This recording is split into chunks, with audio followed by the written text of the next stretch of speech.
Welcome to Celtic State of Mind. I'm Paul John Dykes, and today I am back to talk about the transfer deadline. How did you think it went?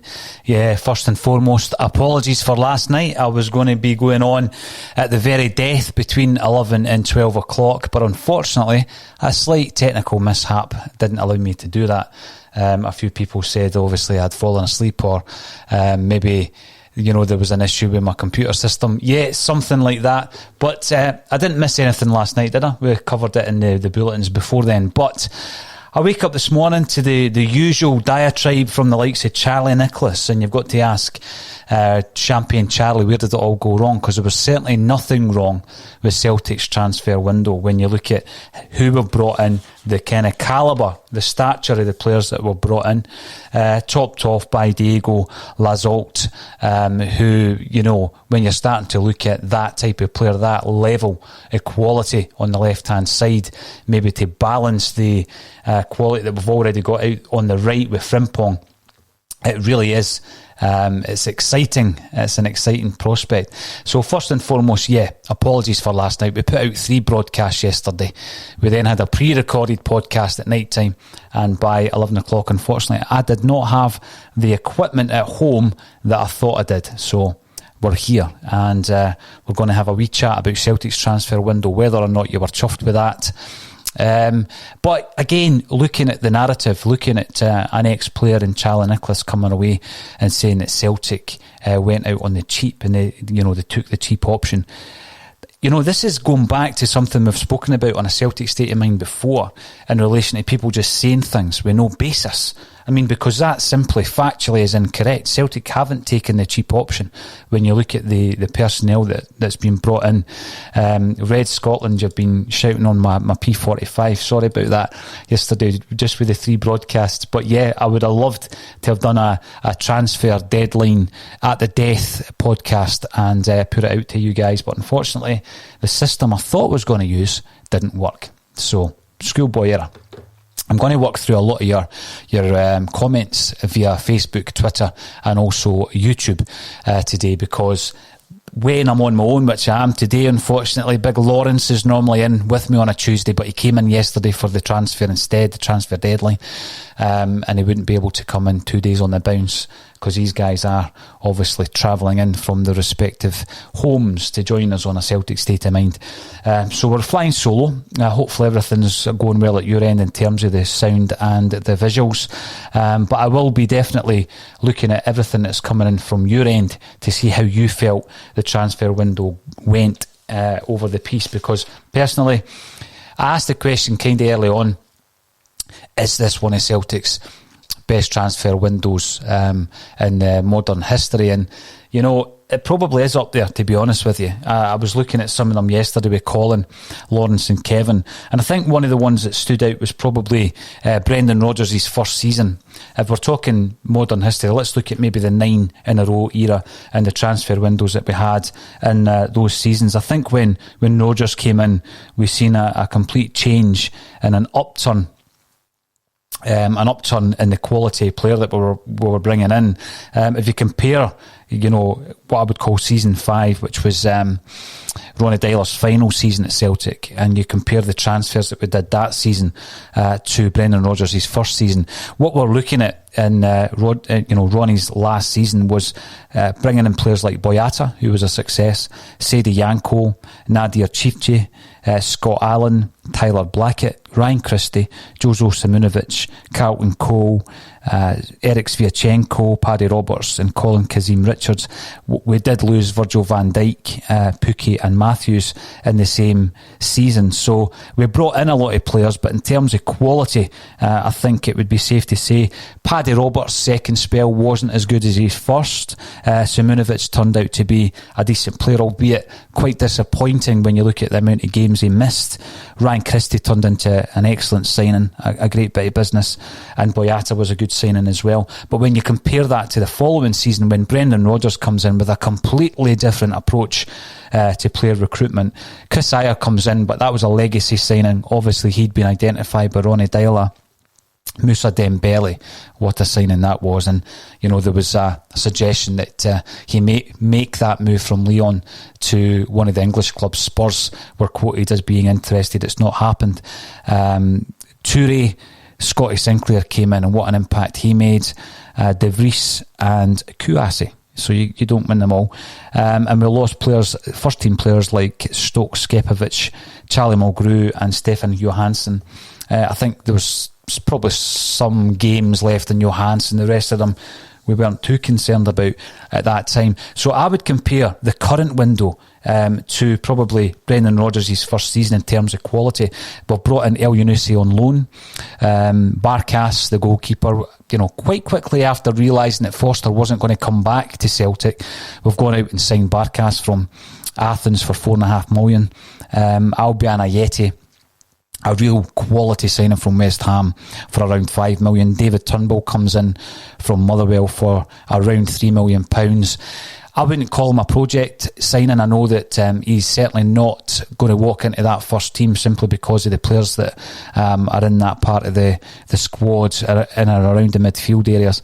I wouldn't call Turnbull a project signing. I think a project signing is someone who comes in like Sorrow and Klimala to a lesser degree, who you don't really expect to see maybe for half a year, maybe 12 months even, and then they start to come into the side. Shane Duffy came in on loan from Brighton, and of course the transfer business was completed with Diego Lazotte coming in.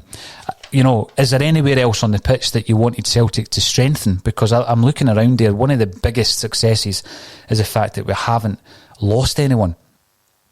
We've not lost any of our first team players. There was loads of talk about, Chris Ayer to AC Milan and Cham, and we'll come back to that because there was some last minute bids for in Cham. Ryan Christie, there was speculation around Odsonne Edouard, and we've kept all of our first teamers, which is just brilliant. Brilliant business. Under the circumstances, as Celtic fans, we've invested massively in season tickets, and we continue to do that with sales of merchandise, after the launch of the Adidas merch. So brilliant. And I think there would have been an air of disappointment, certainly, if any of the big four were allowed to leave, and we've held on to them all, which is just brilliant. It's a great bit of business by Celtic. It's a commitment, really, to the 10. It's a commitment to a season where we still have European football to look forward to. We've got an exciting group coming up. We've got 2 Scottish Cups to play for, and we've got a League Cup. So 5 tournaments still in it. How many of those can you really realistically win? How many of those? I'm hoping for at least a treble, to be fair. And we will go back to your points via Facebook, Twitter, and also on YouTube. If you haven't already subscribed to us on YouTube, please do that. Our content is free. One of the ways that we're able to offer everything that we do free of charge is through sponsorship, and we have secured sponsorship over the next 4 months with Fansbet. You might remember Fansbet were involved with the Celtic State of Mind a while back, and their sponsorship banners and logos etc. will appear, but not in such a way that it's going to impose on your experience when you're tuning into a Celtic State of Mind. Today it's just me, but normally you will also be joined by someone like Kevin Graham, Lawrence Connolly, Colin and Stephen Mullen. And on Friday we're going to announce a new Friday Bulletin pundit who's going to be joining us once a week to give us his views. I've given it away yet. It certainly is a male. His views on Celtic, all things Celtic. It would be great to get some ladies involved. Come along, be pundits, get involved in the podcast. So if you're up for that, get in touch. We'll go right to the comments that are coming through and see what you felt about the Celtic transfer window. Stephen Ray, big kudos yesterday for Stevie when we signed Lizolt, because you were the guy that said we should sign him quite a few weeks ago now. 6 players signed who are ready-made starters. How much credit goes to Nick Hammond? Have we seen the last of the £2 million projects from some backwater leagues? Quality over quantity is the way ahead. There's not much to disagree with there, I've got to say, Stevie. When I look at even maybe the first season of the 9, which could be the 10, and the types of players that we're bringing in at that point, I'm not comparing them like for like, but you look at the players we brought in: Kelvin Wilson, Adam Matthews, Victor Wanyama, Fraser Foster. It tails off at the end, I've got to say. Mo Bangura and El Kaduri, who was a lone player. You look at certainly the first 4 of those players. The first 4, they were first team players, so they come in, they're not going to walk into a Celtic side, but they're first team players. Foster and Wanyama in particular became staple parts of the side for a few seasons. Wilson and Matthews eventually moved on. But what's interesting about that is the type of player that Neil Lennon is targeting now is a first team starter. So although I'm not comparing the personnel like for like, it's all about bringing in a player that is going to be pushing for a first team jersey, I think, with Neil Lennon. I think that his outlook on recruitment. How much credit, you ask, should Nick Hammond be given for that? I think quite a bit, to be honest with you, Stephen. When you're looking at the situation with the goalie, for example, Fraser Foster, I think most of us wanted Big Fraz back in. Even if it was on loan, we would have been happy with that.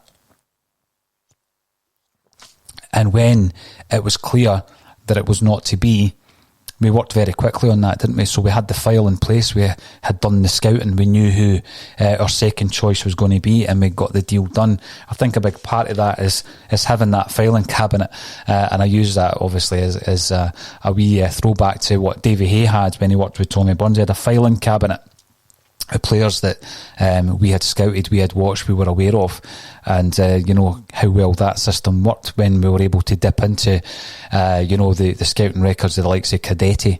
Some of these players had played against us, of course: Andreas Thom, Pierre Van Hooijdonk, Paolo Di Canio. So when you've got the network in place, and you miss out on a player like Foster, you can go into that scouting network, and there he is. Barkas, he's come in. I don't think many Celtic fans are disappointed with Barkas, but it goes back again to the headline here: Champagne Charlie. Where did it all go wrong? What happened to Champagne Charlie? What happened to this exciting prodigious chat talent that came through the ranks at Celtic?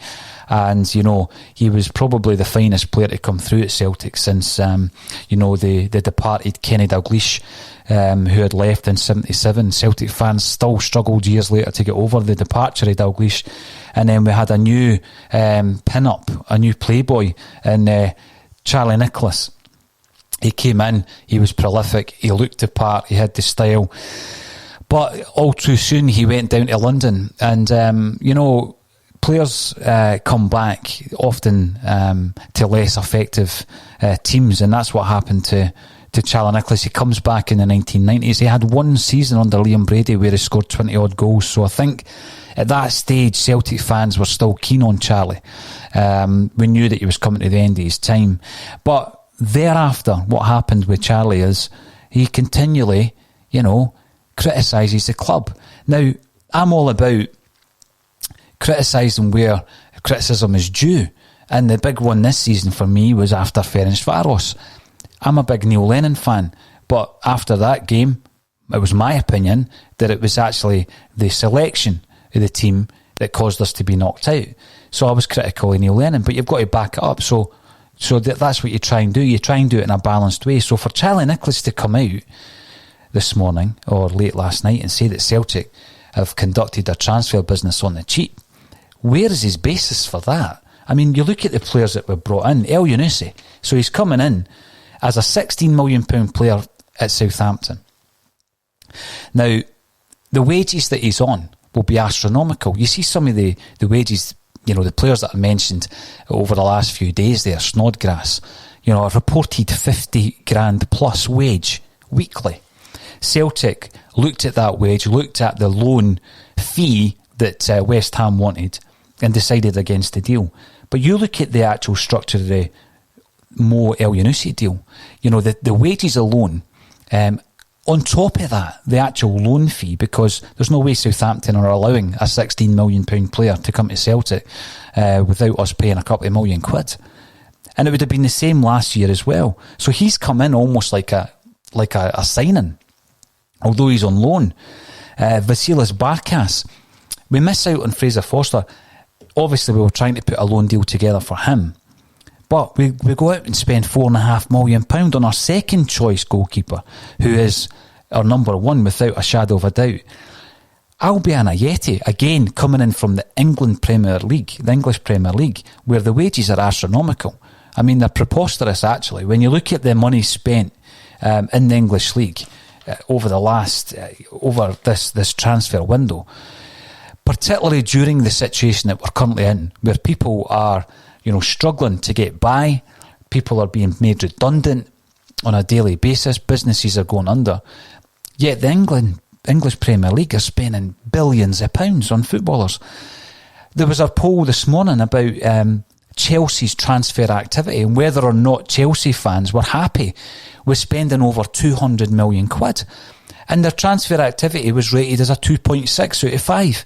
Unbelievable. So we're buying from that market which is just off the scale, and we're bringing in a player like Ayeti, who similarly to Elyounoussi had a big money move from Bâle from Switzerland into the English Premier League. He signs for West Ham United for £8 million on massive wages. We bring him to the club, we bring him to Celtic for £5 million, and also the wage packet that he'll be on as well. David Turnbull, one of the most promising, if not the most promising, youngsters in Scottish football. We sign him from Motherwell. Motherwell get £3 million plus for one of their young talents. And Celtic have a player that can play first team football immediately, as he showed against St Johnstone. Wasn't his best game, but he can play. He's an option. But also we're looking to the future with him. Shane Duffy comes in from Brighton. Loan deal from Brighton, English Premier League, Charlie. So Shane Duffy, there's a loan fee. So there's a loan fee for Shane Duffy, there's a loan fee for Elyounoussi, and Duffy will be on big wages as well. That's why it took so long to get the deal done. And then yesterday we're signing a player from AC Milan, Lazol, a guy who shone for Uruguay. And, you know, you're saying that we've gone out in the cheap. Absolute nonsense. Total nonsense from Charlie Nicholas. And these people need to be challenged when they've got a platform to come out and just say things without any kind of basis. Totally unbalanced from Charlie Nicholas. Now, if you're going to criticise the club, back it up, Charlie. That was absolute nonsense from you. So good luck with, you know, trying to find your own platform, because that kind of output is totally unacceptable and it needs to be challenged. Now, we've got John Hewitt coming on. Not the same John Hewitt who played in Charlie's second spell at Celtic. Good window for us. Good players in, excess players out, offers rejected and players kept. Shows the board are behind Lennon and the fans and wanting more. Brilliant points you've made there, John, because I have got it noted here that we need to speak about Olivier Ntcham, and that leads on to one of the points you made there. The big four that, you know, let's be honest, we spoke about it right up until yesterday on the bulletins. Kevin Graham and Lawrence Conley and Colin Watt, all Celtic season ticket holders, lifelong Celtic fans, like many of the people that tune into the broadcasts. And I asked them the question, if you had to lose one of those players, who would it be? Thinking that we probably were going to wake up this morning with one of the guys away. We knew that there had been confirmed interest from AC Milan. It was brilliant that we went and done business with AC Milan instead of selling them a player. We knew that there had been interest or speculation of interest around Ntcham. I wasn't convinced that the English clubs were interested in Ntcham. I mean, when you see the kind of players that Southampton, for example, were being linked with, and you're looking at Ntcham and he wasn't quoted. You're looking at the players that Arsenal were going out and buying, that Aston Villa have bought really well actually, that Aston Villa were interested in. There was no mention of Odsonne Edouard. And had they come in for Edouard, they probably would have been looking to get a deal on Edouard that isn't a deal that's going to suit Celtic, because we need to get, when the time comes, top dollar for Edouard. So the timing's not great at the moment, because Celtic are in a predicament, like every other football club, and English teams are spending money as though nothing's happening in the world, nothing's changed. So, I'm glad we didn't entertain that. I'm glad we didn't entertain the Ayer, £14 million, circa £14 million kind of deal with AC Milan. They were interested. How interested, we don't know, but it was confirmed interest. Christie, we all know the situation with Ryan Christie's contract. Now, I mentioned a player earlier in Dedrick Boyata. He was a player that came into us from Manchester City, took a wee while to establish himself, but when he did, he is one of the best centre-halves we've had during the 9-in-a-row era. I don't think you would argue with that. Let me know if you weren't a big fan. I know that he ruffled a few feathers in relation to his departure from the club and down in tools, etc. However, we ended up losing Boyata for nothing, when I think the club were quite keen to let him go for £9 million to Fulham. Brendan Rodgers wanted to keep him. We kept him. He goes for no fee. We're in a similar situation with Ryan Christie. Now, Christie is a player who came in with loads of promise. He came in the last season of Ronnie Glavin. And according to John Hughes, who was on the podcast a couple of months back, John Collins really did push for Christie. Obviously, Yogi and Collins are very tight. But Collins was very keen on Ryan Christie. Celtic did the deal, and Inverness Cali Thistle got their cash, and it was a windfall for them. And they've got a sell on as well on the player, which is the norm these days. It's 15%. Now, Christie developed, I think, at a stage where we had all kind of resigned ourselves to losing him. We thought, the spell that he'd had at Aberdeen was going to result in a return to Aberdeen, probably on a permanent basis. And at that point, we would have all licked our wounds and said, it never worked out for the guy. Because if you look at Ronnie Dyler's last season, another promising Scottish youngster came in Scott Allen. We thought we had high hopes for Scott Allen, and we had high hopes for Ryan Christie. It looked as though both deals hadn't gone as well as we had hoped. And then Ryan Christie comes in. He's the most improved player in the Celtic squad. He conditions himself to a point where I think he put on 1.5 stone, probably in pure muscle. He comes back and the way that he was able to grab a game by the scruff of the neck and make changes, and he was creative and he scored goals, and what a player he's been ever since his reintroduction to the Celtic side. But unfortunately, there's a situation at the moment where the club and the player can't agree on a deal. So that may mean that Ryan Christie eventually leaves Celtic on a free transfer, or freedom of contract rather. The old free transfer, obviously, is something that benefits the player, or did back in the day, in relation to there being no transfer fee and you can negotiate higher wages, etc. So that type of thing is quite similar in the modern day. And I did expect there to be some kind of movement in the midfield area. So what's then happened then, as John has quite rightly said, is a couple of bids did come in for Ncham. So Olivier Ncham, 2 bids come in from Brest and Bordeaux, one of which I think was a loan deal. And the club have stood firm on that, and we've kept him. And we've kept Ncham, who is in a position where we have an embarrassment of riches. We've just strengthened it with Turnbull coming in. We've got Ryan Christie, we've got El Yunusi, and then further back in the park we've got McGregor and Brown. So that area of the pitch, we are well represented. We've also got Tommy Roderick, let's not forget. He came back in against St Johnstone. And, if there had been a move and it was Ncham, I think that was the one that was easiest to take, certainly for myself and the guests who had been in this week. But we stood firm on that. We kept them. We didn't lose any of our top players. We've strengthened in all the areas, I believe. It would have been nice, perhaps. I thought we were going to bring in 2. I'm not too concerned about the goalkeeper situation. It's something that Kevin brought up yesterday. You want to have 3 goalkeepers, that's fair enough. But, we're running with 2. It's an unusual season, and I think we can run with 2. But I'm more than happy. And I was criticised to a degree when I said, I asked the question, is this Celtic's best transfer window? Now, people obviously gave me examples of us bringing in Henrik Larsson to stop the 10, and that was a particularly good period of bringing players in. But I was trying to say it was the best transfer window. Back then there was no windows, was it? You could buy players and strengthen your team just about any time. And we brought in some late additions in Reaper and Lambert, who were brilliant additions that season as well. But when I'm looking at transfer windows and I'm looking at the last 9 seasons, let's say, and this being the 10th, It's up there. It definitely is up there with Brendan Rodgers' first season, which was a particularly good one for transfers. So we'll run through as many of your comments as we possibly can. John Hewitt.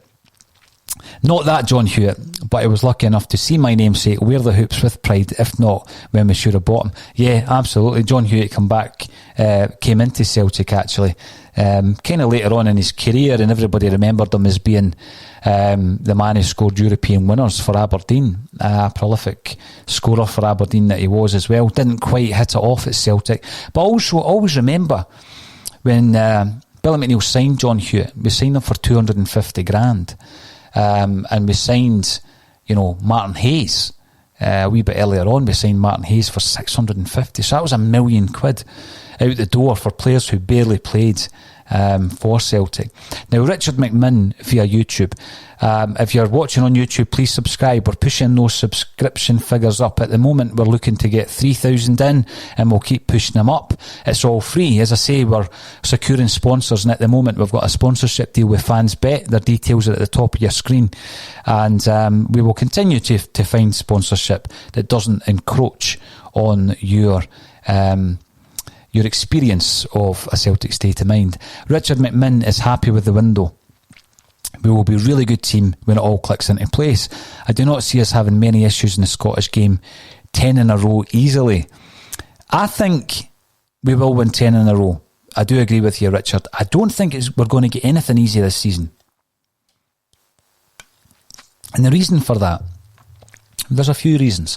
Lawrence and I spoke at length about the poor refereeing that we have experienced this season. Now, that can become a bit of a cliche. I get Celtic fans tell me to, get on with it. You're winning games, blah, blah, blah, evens out. I don't think it does. I think the standard of refereeing in Celtic games is particularly poor. And the two examples so far this season, although I'm sure there's many others during Celtic games, the two games that stand out for me is the St Johnstone game that we've just witnessed there, where the refereeing was, it was abysmal. The amount tackles and fouls that St Johnstone got away with was shocking. And the other game was a Dundee United one. So I don't think it will be easy this season. And I think one of the reasons for that is that we're getting nothing at the moment in terms of decisions. We really are not getting anywhere near the level of decisions. Look at Patrick Klimala scoring the second goal. He was taken out. It was a sending off offence, and there was 2 or 3 in the game sending off offences that were ignored. And really the problem with that I've got, and I'm glad we've got a strong squad, is that players like Jeremy Frimpong, who seems to be on the end at the moment in more bad tackles than any other player in Scottish football. All it takes is for him to get injured. We've already got an injury to Jamesy Forrest, so if Jeremy Frimpong gets injured, then you're struggling in that area of the park, on the right hand side. Who do you play then who's got the same offensive ability? Someone might say, well, you play El Hamid as a right wing back, but yeah, by the way, brilliant cross for the first goal for Griffiths at the weekend. But he's not Frimpong in terms of creativity. He's not James Forrest in terms of goals. So you're then looking into who's your third choice on the right hand side. Is it Karamoko Dembele? And yeah, again, I had mentioned that Dembele had asked for a transfer. There was a few other players that left the building, and at the last count during that transfer window, unless a few other youngsters left after Aitchison yesterday, 27 players left Celtic during that transfer window. Now, albeit quite a few of them were loan deals, 12 loan deals, and 8 first team players, or players that you would class as first team players. Would you class Aitchison? I know that he had played for the first team. So a lot of players left the club, but thankfully none of them were the pivotal members of the side that I think we need in order to win 10 in a row. I don't think it's going to be easy. I think there is a challenge. I do think there's a challenge, and there was a similar challenge last year, and the challenge withered out after Christmas, famously. But that also was down to the fact that Celtic were ruthless in their pursuit. The title and the treble, and which obviously is still up for grabs. We're playing Aberdeen in the semi-final of the Scottish Cup. So it's not going to be easy. I don't think it's going to be easy on a few different levels. First of all, there is a challenge there, but also secondly, I have a real concern with the level of the officials over a few games this season so far, and I think that will continue, and it's something that does concern me. John, you come back in. Is Charlie a little bitter because when he came back to the Celts, he was shown to be a shadow of the player we sold, and the fans let him know that? Or was he not being paid enough in his eyes? Well, I remember when Charlie came back in 1990, Celtic fans were happy at that time. I think we wanted him back in 1987. Frank McAvenny speaks about this. We wanted Charlie back when Macca signed. But the only issue with Macca, he wasn't there long enough because he was brilliant. I mean, would you have taken Charlie instead of Macca in the centenary season? With hindsight, obviously, the answer is no, you wouldn't, because Macca was dynamite. Frank McAvenny, until fairly recently, was in my all-time Celtic 11, and the team I pick is from my lifetime. So I know that Jimmy McGrory would be in any Celtic greatest 11, but from my lifetime, from the players that I witnessed, McAvenny was in that team. He was leading the forward line with Henrik Larsson, and it's only since players like Dembele and Edouard have come into the Celtic side has Macca been dropped to the bench. But I love the guy as a Celtic player. But we tried to get Charlie Nicholas back in 1987. I think the fans wanted him, and then in 1990 he eventually comes. But I take your point, John, he wasn't the Charlie of old. He had put on weight, and he wasn't as prolific as the young Charlie Nicholas. I mean, in 1983, when Charlie Nicholas leaves Celtic for Arsenal, he was British football's hottest property. Everybody knows, famously, he could have gone just about anywhere. He chose London, he chose Arsenal. He probably should have gone to Liverpool. And again, that's me with hindsight, but I think people were saying that at the time as well. He should have gone to Liverpool. So Charlie Nicholas did come back. There was also that attitude around Charlie when he left, that he was chasing the dollar and he was pushing for a move. To be fair to him, and again, that's what it's all about with Charlie Nicholas, and that's why I've put his name on the lead banner here. It's all about balance. I've since found that Celtic actually pushed for him.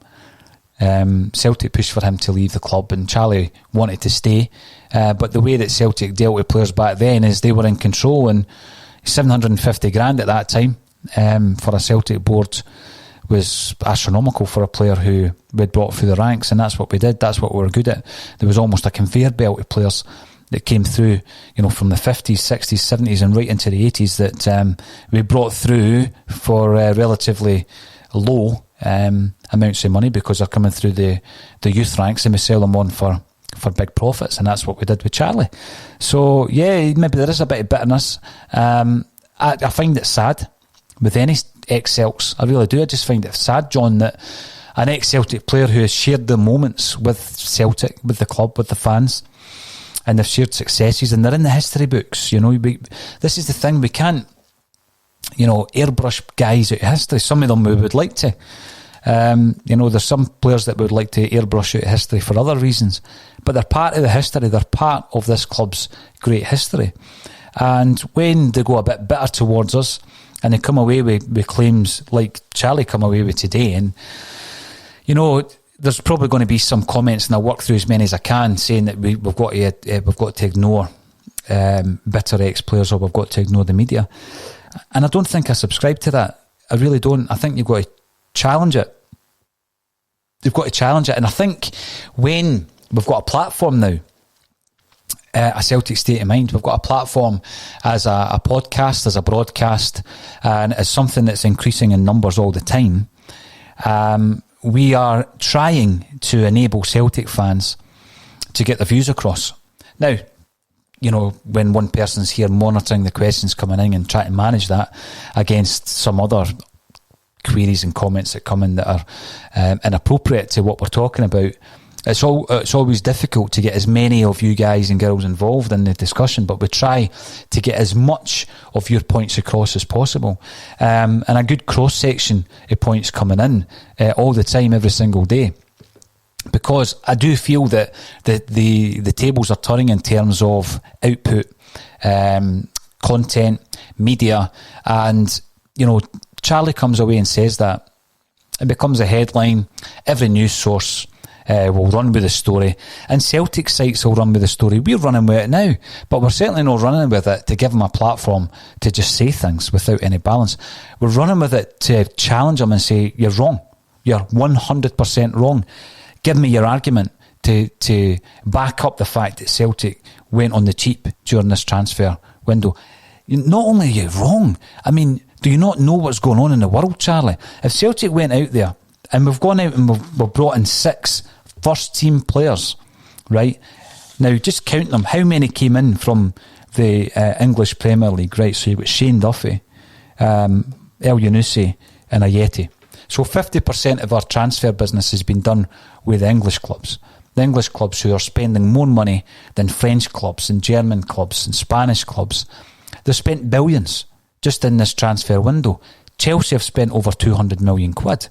And you're saying that we're doing it on the cheap. We're operating at a level and in a market that is higher than any other market on the globe.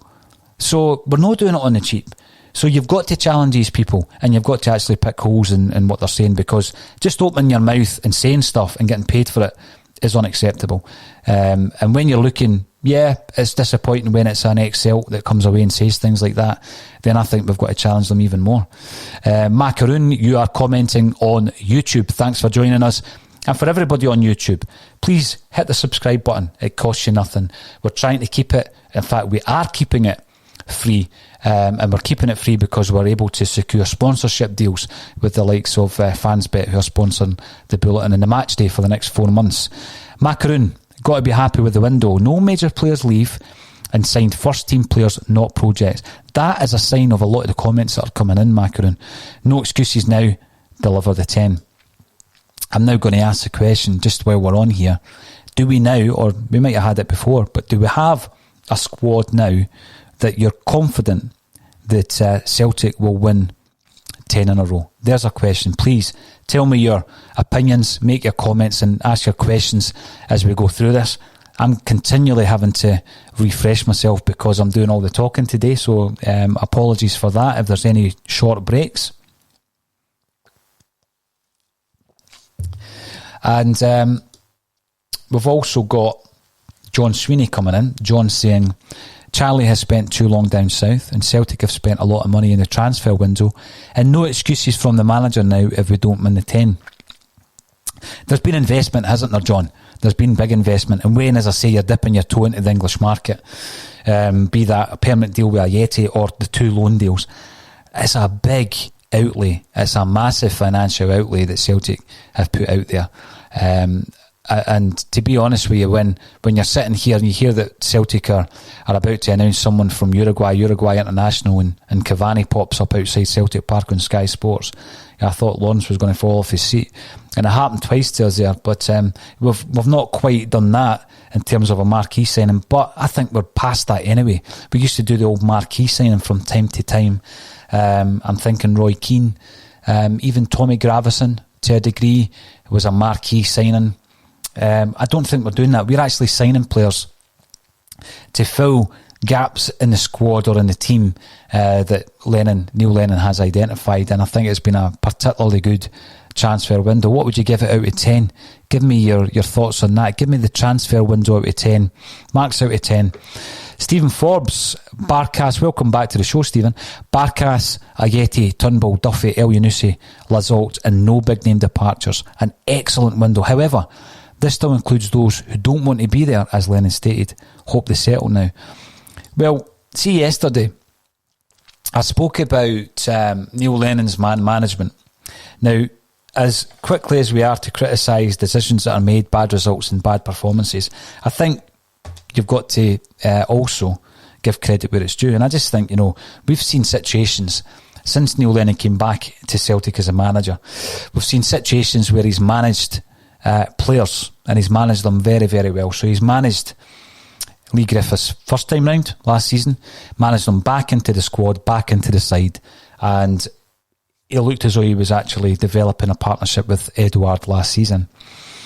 He managed Ncham back into the Celtic side after he made it known through the French media that he wanted to leave the club. He was unhappy in Scotland.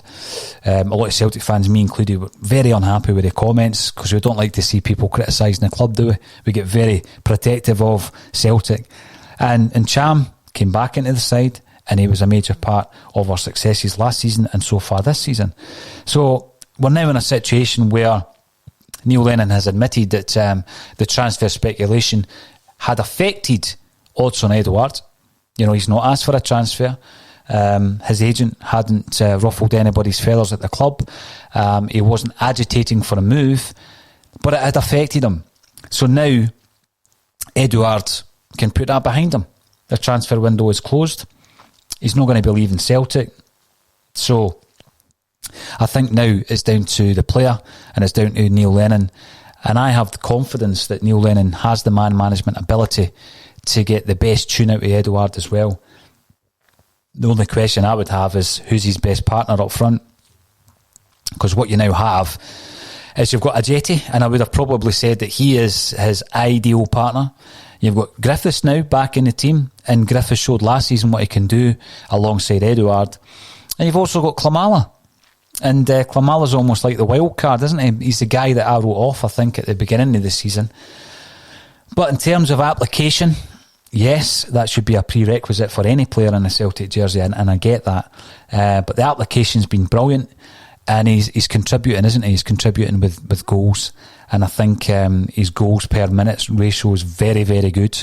One of the statos might want to tell us what that is, but it's excellent because he doesn't start many games. So he's coming on for 15 minutes as he did against St Johnstone, or for a half, I think he did against Livy. So, yeah, we've got 4 options now. What is Edouard's best option? So that's another one that we need to look at, and Neil Lennon will need to decide. Joseph, you're commenting on YouTube. Very happy with the business we have done this window. Now time for the team to settle down for the remainder of this season and get the best out of the team that we've now got. Love the content, by the way. Well, thanks very much, Joseph, and I appreciate massively that I did promise a 4th broadcast last night, but unfortunately, or fortunately, I wasn't able to get it linked up via my tablet at home. So apologies for that. If I was able to, I would have come on last night and would have been probably talking about roughly what we're talking about now, other than the Charlie Nicholas stuff. And we've also got Mark Gow. Charlie's sitting there thinking Lennon will be annoyed at our transfer dealing. Shows how far he has drifted from reality, trying to keep himself relevant. Yeah, you're right. There was a comment there. Obviously, Charlie's done a lot of work on English football. Surely he knows what the state of the game is in Scotland in terms of finance. Surely he knows that. We look at the English game, and you could almost say that the money they've spent is disgusting. You know, it really is. That level of financial outlay, when clubs are spending over £100 million, over £200 million, and the fans who aren't getting to the games are struggling in life, in general, in work, in business. We're struggling to get through the pandemic. And when you're looking at that, you think to yourself, well, you know, really, is it appropriate for football clubs to be spending that? The biggest summer transfer windows in the Premier League, you know, this is the 4th biggest. £1.244 billion spent in the Premier League in England this season during a global pandemic. It's just astonishing, isn't it? So is Charlie Nicholas still living in that bubble where he thinks that Celtic and other clubs in Scotland can chuck about millions of pounds willy-nilly? I think Celtic have been shrewd. They've spent a lot of money. They've brought in 6 players, 3 from the English Premier League, and I've just showed you how much money they spent. Charlie, you're talking nonsense. Absolute nonsense. And by the way, I've interviewed Charlie Nicholas. I've interviewed him. I interviewed him for one of my books. And he was great. He was absolutely brilliant. He gave me his time. He came across as a passionate Celtic man. Sometimes that's the thing that frustrates me with some of the ex-players. You know, Charlie Nicholas, it was funny because the mobile number, right, and I'm not telling tales how to school. His mobile number, the last 4 digits was 1888. Charlie Nicholas, his mobile number, that was his last 4 digits. And then when I'm speaking to him, he spoke passionately about Celtic, passionately about his time coming through. his relationship with Neil Mcgugan, who used to look after the ground staff boys. Celtic daft, born and bred, and that's what annoys me. That's what frustrates me, because you should know better. You should absolutely know better. Dominant Decade Green and White is commenting that the fans have backed the club, albeit virtually for now. Absolutely. All credit to the fans. But I mean, let's go back. Let's go back to the messianic figure of Fergus McCann coming in and saving the club. And let's not forget that he did save the club 8 minutes from, at the time, what was called receivership. The equivalent, I believe, would be administration at that time. And Fergus McCann, 8 minutes from the death, produces the payment that was required by the bank. What thereafter happened is Celtic were transformed. Celtic were dragged kicking and screaming into the 21st century. Everything we'd done up until then had been outdated, and there had been a lack of investment in the stadium. There'd been a lack of investment in the team, really. There'd been a lack of investment in the training facilities and in youth development, everything. Fergus McCann came in. But the important point is that McCann, and he knew this, Fergus McCann knew this, required the fans to back the club. They required the fans to back his share issue. And back his share issue we did. And there'll be loads of you out there with that certificate, that share certificate. We backed the club, we backed Fergus McCann. And although McCann did what was required at that time, it was the club, it was the fans of that club that invested the money that allowed Fergus McCann to rebuild modern Celtic. And modern Celtic is what we now enjoy. Because since then, obviously, Celtic have been on a firm financial footing. I think there was a period of time where we had to review how the finances were going when we were spending big money on players and wages. And but since then, Celtic, you look at the Martin O'Neill period where he comes in, and Stevie Mullen mentions this on A Celtic State of Mind from time to time. Since O'Neill came in, Celtic have been the dominant force, yeah. Rangers have won the odd title here and there since then, but Celtic have been a dominant force. So you're looking at the fans being there, the fans investing in the club, and we rose like a phoenix from the flames, almost from the flames. And you're looking at where we are now, and the club required the fans to step up again and to buy season tickets. At the time, we didn't know. We didn't know when we were going to get back to Celtic Park. There was this mooted October, middle of October. That was the date that was in my mind. That was the date. We were heading for the first derby game of the season against Rangers. And that was the game that we were kind of focused on, wasn't it? We thought we were going to be in for that game. And we're now looking at a situation where I would be amazed if we're back in grounds by the end of the season. I hope that there are some pilots. I really do hope that there's some test events for games involving Celtic and not just away from home. I think it would be great to have some of these test events at Celtic Park between now and the end of the season. I would love that to be the case. I would absolutely love that to be the case. But I'm resigned to the fact that I'll be watching the club virtually. And all that investment in virtual season tickets and in merchandise and in anything else we can do to support the club has come from the fans, and that's unquestionable. So absolutely brilliant, great point. And we've also got a point coming through from Michael Quinn. Great window. Hope Eddie finds his form. Once we click, there will be no stopping us. This is the strange thing. Michael, football's full of cliches, isn't it? And we hear all the time about winning ugly and champions win ugly and all that. And, they're cliches for a reason, because that's exactly what happens. You get the win. You get the win. But I think as Celtic fans, probably as football fans generally, we want to see it done in a way that's it's good on the eye. It's pretty on the eye, because Celtic have a great tradition of playing football in that way. And we have the players to do it. This is a big thing that Celtic fans might become frustrated with. We have creative, flair, entertaining players. We do have it in abundance. And that's what we want to see at Celtic Park. And we've seen a bit of it against Hibs, I think. And we've obviously dismantled a few sides at home. and away, domestically. And I think that what you're saying there is we haven't yet clicked into top gear. I would agree with that. I think there is going to be a time someone is going to take a tanking from Celtic, and I mean, that might happen regularly actually throughout this campaign.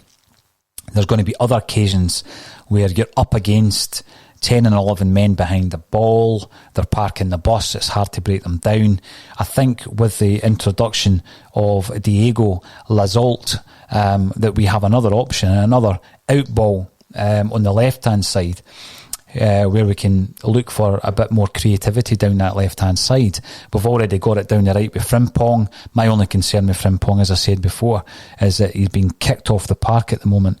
And I'm hoping that doesn't result in an injury to the youngster. Now, Nick John is commenting on Facebook. Afternoon all, and a good afternoon to you and everybody else who's tuning in.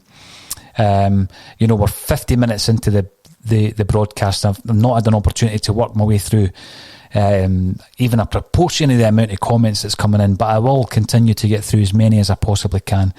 Very happy with the window. Griff back like a new signing every season. We have heard that, and as I said, football's all about cliches, but it's true. It's true about Griffiths.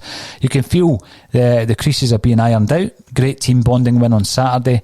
Once we click, it's all over. So there's a few points coming in saying once we click. I think we're all of the understanding that we're not seeing this Celtic team in top gear at the moment, are we? And it's going to be a great prospect once they are all firing on all cylinders, because we do have loads of creative players. Celtic have an incredible amount of creative players, and if they all start clicking, then brilliant, absolutely superb. Now, what I would like to say, Kevin Graham is correcting me on my pronunciation of Lazolt, and he's saying that it's lack salt according to our Spanish correspondent. So we have signed lack salt. So thank you for that, Kevin. As long as you stop calling El Yunusi El Ahusi, I will take your advice. But thank you very much for that. I'm looking forward to you getting back onto the broadcast very, very soon as well. So we are looking to get as many of the guys in excuse me, as many of the guys in as possible before the Rangers game, which I'm looking forward to as well. So another thing I would mention as well, Celtic's youngest ever goal scorer, Jack Aitchison, left the club for a 3-year deal at Barnsley. I think it's a good move for the boy. I really do. When you're looking at the fact that we're talking about 4 strikers, all of whom could partner each other, all of whom could start a game. Where's Jack Aitchison going to get a game at Celtic Park? So the youngster has been moved on, and he's going to Barnsley on a 3-year deal. We wish him all the best. But it made me start thinking about other players who have that connection between Celtic and Barnsley. And the ones that come to my mind, Ronnie Glavin, showing my age. I did interview Ronnie once. He is an absolute legend doing in Barnsley. Paddy McCourt. I love Paddy McCourt as well. Great guy, Paddy. Always willing to give you his time, and he's great chatter, great company. Paddy McCourt obviously had a spell down at Barnsley after he left Celtic. I think he scored an amazing goal in his debut. Paul Mcgugan. Anybody remember Paul Mcgugan out there, 1980s throwback? Owen Archdeacon came through the ranks, Owen did. Scored against Rangers. And I think he is a coach at Celtic. Correct me if I'm wrong. Gary Doonan, if you're tuning in, will be able to tell me. Is Owen Archdeacon still at the club in a coaching capacity, coaching the youths? And another one that springs to my mind is Mick McCarthy. So Mick McCarthy, big centre half, although we signed him from Man City, he had been down at Barnsley before then. So brilliant. I'm really, really chuffed for Jack Aitchison. And also, there's a few, there are a few players that you think to yourself, had been on the fringes and really for the betterment of their own career had to move on, and I think Jack Aitchison was one of those. He went away on loan to Forest Green Rangers, didn't he? Sorry, Forest Green Rovers, is it? And he started off well, went off the boil a wee bit, but a permanent move is a good one, I think. Now Adam, you're commenting on YouTube. I'd love to come on a channel one day. I've been living down south for 10 years and listening to Axom is one of the things that keeps me connected to other Celtic fans. Now, Adam, we are open to that. We really are open to getting people involved. It's going to be a lot easier, of course, once we're able to mingle a wee bit more freely after this incredible situation has been resolved. It's never going to be fully resolved, is it? But we will be able to get back to some form of normality at some point, and at that stage we want to get more people involved. We want to get more people involved in the studio. At the moment, I'm not too keen on doing the old Zoom thing, because I'll tell you why.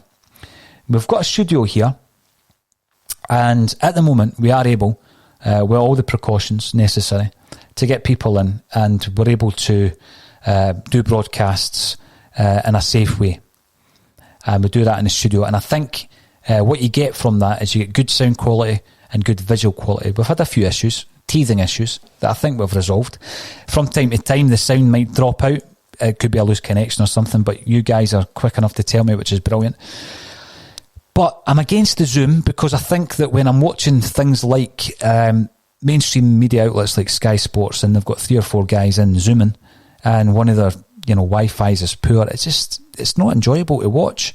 So we're trying to avoid that. But obviously there will be occasions where we might get an opportunity to get somebody in, and the opportunity is too good to miss, and we will get them zooming in if that is something that we have the opportunity to do. Now, the urban, come on, help me out with the pronunciation. What does that say? Culture? Celtic fans should get their news and views from podcasts like this. The mainstream media is dying. Keep up the good work. Now, the big thing with that, I really appreciate your comment in relation to what we're doing here at Celtic State of Mind. We're going to keep doing it. We're going to increase it. We're going to make it bigger. We're going to continue with more and more broadcasts. Live and interactive is the way to go.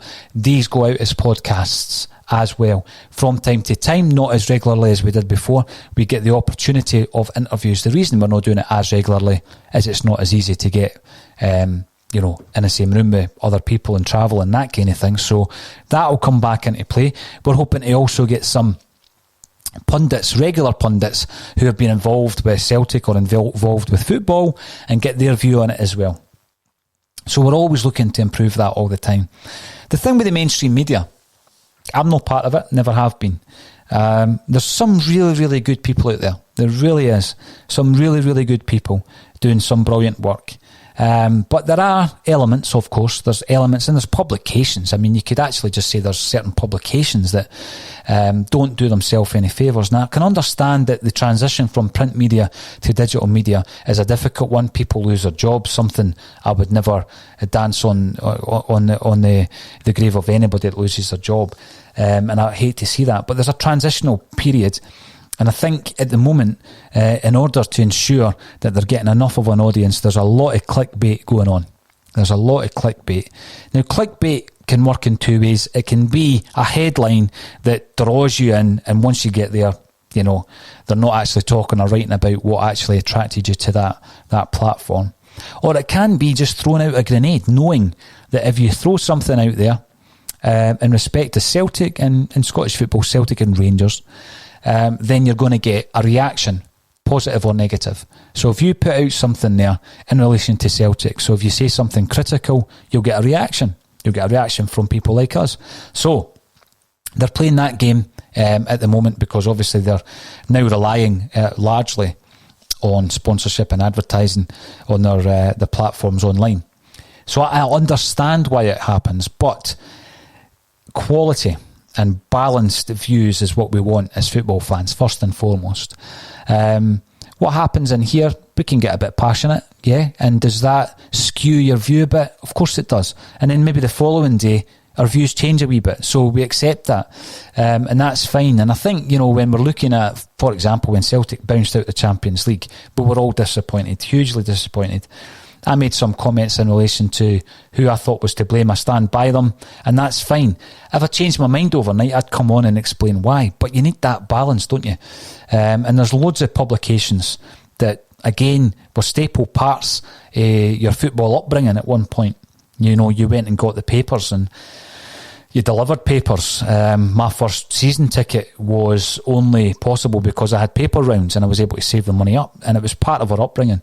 But things are changing, just like the music industry is changing, and just like the movie industry is going to change. during this pandemic as much as anything. Everything is changing, and it's all about adapting. And I think news services are adapting, but when you're seeing things that are unbalanced, it doesn't matter if it's in print or digital, it's just not good enough. You've got to challenge it. And it's brilliant when you're able to set up independent media channels like a Celtic State of Mind, whereby we don't have an agenda. We're trying to build an audience, of course we are, but we're doing it in a long-term way. I mean, a Celtic State of Mind's been up and running now for 3 years. We've never done the clickbait thing.